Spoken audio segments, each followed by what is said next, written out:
அனைத்து சகோதர சகோதரிகளுக்கும் எனது அமுத தமிழ் வணக்கம். இன்னைக்கு எல்லாம் நல்லது நடப்பதெல்லாம் நன்மைக்கே அப்படிங்கிற தலைவில் போரஸ் அப்படிங்கிறவங்க ஒரு குதிரை வண்டிக்காரன். அந்த குதிரையை வச்சு தான் அவன் அன்றாட ஜீவனம் கழிச்சு வந்துட்டு இருந்தான். அப்படி இருக்கும்பொழுது ஒரு நாள் அந்த குதிரை காணாமல் போயிடுச்சு. அவங்க வீட்டில் உள்ள அனைவரும் அழுதுகிட்டு இருக்காங்க. இவன் என்ன சொல்கிறான், எல்லாம் நல்லதுக்கு தான் அப்படின்னு சொல்லிட்டு அவன் இருக்கிறான்.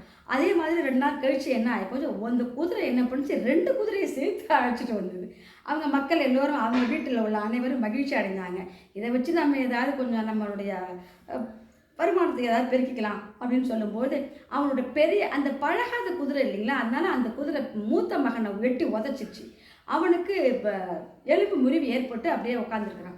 அப்போ அவங்க அம்மா மனைவிகள்லாம் அழுகுறாங்க. மனைவியெல்லாம் ரொம்ப கஷ்டப்படுறாங்க. அழுகும்போது இவர் என்ன சொல்கிறாரு, எல்லாம் நன்மைக்கே அப்படின்னு சொல்கிறாரு.